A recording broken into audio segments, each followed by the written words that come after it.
Apocalipse capítulo 6, versículo 15.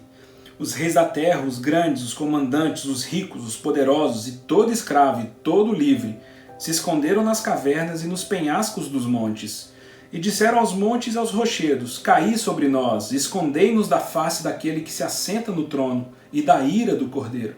Porque chegou o grande dia da ira deles, e quem é que pode suster-se?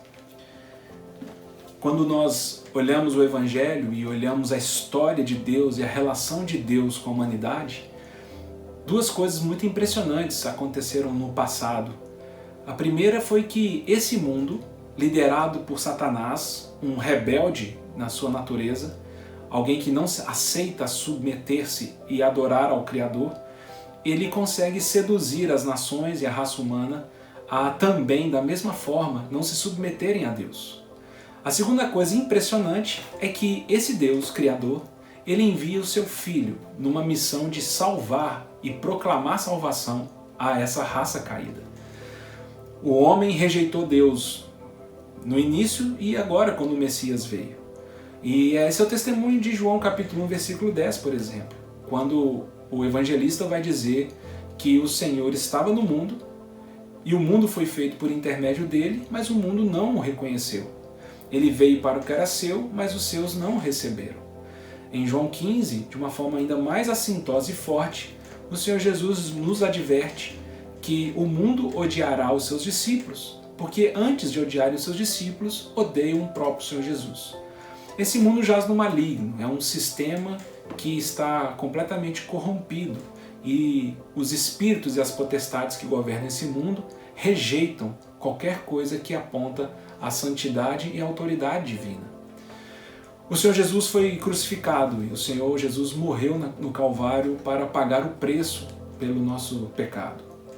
Mas quando o Senhor ressuscita dentre os mortos, duas coisas muito claras aconteceram para os seus discípulos.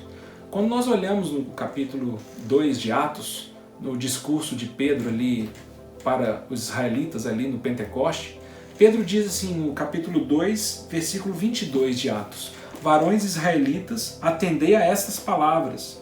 Jesus o Nazareno, varão aprovado por Deus diante de vós, com milagres, prodígios e sinais, os quais o próprio Deus realizou por intermédio dele dentre vós, como vós mesmos sabeis, sendo este entregue pelo determinado desígnio e presciência de Deus, vós o matastes, crucificando-o por mãos de iníquos, a qual, porém, Deus ressuscitou, rompendo os grilhões da morte, porquanto não era possível fosse ele retido por ela. E aí ele vai discorrendo até terminar o seu discurso no versículo 36, dizendo: esteja absolutamente certa, pois toda a casa de Israel, que a este Jesus que vós crucificastes, Deus o fez Senhor e Cristo. Esteja certo que Deus pegou esse homem, Jesus de Nazaré, e o constituiu duas coisas: Kyrios e Christos, o Messias de Deus, o Cristo de Deus, a promessa de Deus para a humanidade. A resposta de Deus para a nossa salvação é Jesus Cristo. A resposta do perdão de Deus para nós é Jesus Cristo. Mas existe um outro lado que muitas vezes nos passa desapercebido. O Senhor Deus, quando ressuscitou Jesus de dentre os mortos, também estabeleceu que Ele é o Senhor dessa terra. Ele é o soberano, como diz essa palavra. Esse é o próprio testemunho que o Senhor dá aos seus discípulos depois que Ele é ressurreto. Todo poder ou toda autoridade me foi dada no céu e na terra. O Pai me constituiu Senhor sobre esse mundo. E quando o Senhor Deus constitui o Filho Senhor desse mundo, também existe uma sentença de julgamento contra esse planeta. Se olharmos em Atos capítulo 10, que é o discurso de Pedro na casa de Cornélio, né, a primeira pregação do Evangelho aos gentios registrada na Bíblia, está aqui em Atos 10, Pedro fala assim no versículo 38, Deus ungiu a Jesus de Nazaré com o Espírito Santo e poder, o qual andou por toda parte, fazendo o bem e curando a todos os oprimidos do diabo, porque Deus era com ele. E nós somos testemunhas de tudo que ele fez na terra dos judeus em Jerusalém, ao qual também tiraram a sua vida, pendurando-o no madeiro. Só que a este que foi pendurado no madeiro, Deus o ressuscitou no terceiro dia. E depois ele se manifestou a nós, né? Ele continua a história dizendo isso, e no versículo 42, Pedro diz: e ele nos mandou pregar ao povo e testificar que ele é quem foi constituído por Deus, juiz dos vivos e dos mortos.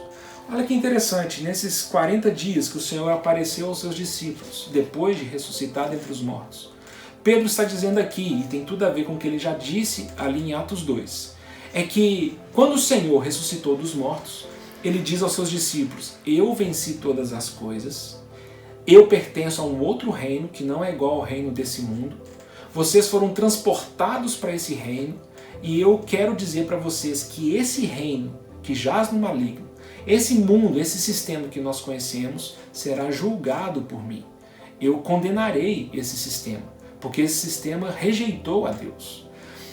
Paulo fala a mesma coisa quando ele prega aos atenienses no discurso no Areópago, lá em Atos capítulo 17. Olha só, ele fala lá no versículo 30. Deus não levou em conta os tempos da ignorância. Agora, porém, ele notifica aos homens que todos, em toda parte, se arrependam. Porquanto Deus estabeleceu um dia que há de julgar o mundo com justiça, por meio de um homem que destinou e acreditou diante de todos, ressuscitando dentre os mortos.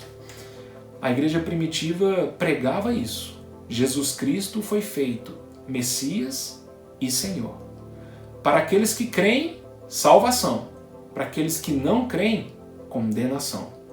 O Senhor é a rocha da nossa salvação, a pedra angular, mas também Ele é a rocha de ofensa. Para aqueles que creem, é proteção. Para aqueles que não creem, é pedra de tropeço. E o Senhor, Ele fala para a sua igreja e para o seu povo: não coloquem o coração de vocês nessa vida, nessa terra, porque essa terra está condenada. E quando eu me manifestar, eu trarei condenação e julgamento às nações. E aí nós temos essa expressão que nós lemos em Apocalipse 6, que é uma expressão que nos traz alguma estranheza: a ira do Cordeiro. Porque nós não temos tanto meditado nessa realidade e nesse outro lado da mesma moeda. O Senhor Jesus traz salvação e traz condenação. A ira do Cordeiro irá se manifestar nesse mundo. E o Senhor já fala: olha, eu vou julgar, e o Pai me deu essa autoridade. E quando eu me manifestar, eu trarei condenação aos povos. O que me leva a pensar, arrazoando e entendendo as passagens, é que tipo de oração ou que tipo de expectativa nós, como igreja, temos tido no coração. O que tem alimentado a nossa fé. Não me parece fazer sentido a igreja, por exemplo, proclamar um dia de jejum para clamar a Deus que Ele nos livre do Covid-19. Ou clamar a Deus que Ele guarde e salve o Brasil ou qualquer outra nação. Uma vez que o Senhor já tem falado que Ele julgará todas as coisas. Que Ele manifestará o seu reino de justiça, destruindo um reino de injustiça. Nós esperamos a misericórdia e a graça de Deus que se revelará na manifestação de Jesus Cristo. Mas esse planeta e esse mundo que jaz no maligno receberá a ira do Cordeiro. Que o Senhor oriente a nossa fé e a nossa esperança em direção às coisas certas. Que nós não estejamos confundidos nesses dias. Que venhamos aprender a orar como o Senhor nos ensina em Mateus 6. Pai nosso que estás nos céus, santificado seja o teu nome. Venha a nós o teu reino e seja feita a tua vontade, assim na terra como no céu. Nós esperamos o nosso Senhor Jesus e de alguma forma nós também queremos e precisamos proclamar isso com a nossa vida, para os nossos vizinhos, para os nossos colegas, para as pessoas que convivem conosco. Esteja absolutamente certa, toda casa no Brasil, que Jesus, o Nazareno, aquele que foi crucificado, ressuscitou dentre os mortos e Deus o estabeleceu como Messias e como Senhor. Que o nosso coração se curve diante da soberania de Jesus Cristo e que nós venhamos estar aguardando a sua bendita revelação. Apocalipse 11, versículo 17. Graças te damos, Senhor Deus Todo-Poderoso, que és e que eras, porque assumistes o teu grande poder e passaste a reinar. Na verdade, as nações se enfureceram, chegou, porém, a tua ira e o tempo determinado para serem julgados os mortos, para se dar o galardão aos teus servos, os profetas, aos santos e aos que temem o teu nome, assim aos pequenos como aos grandes, e para destruíres os que destroem a terra.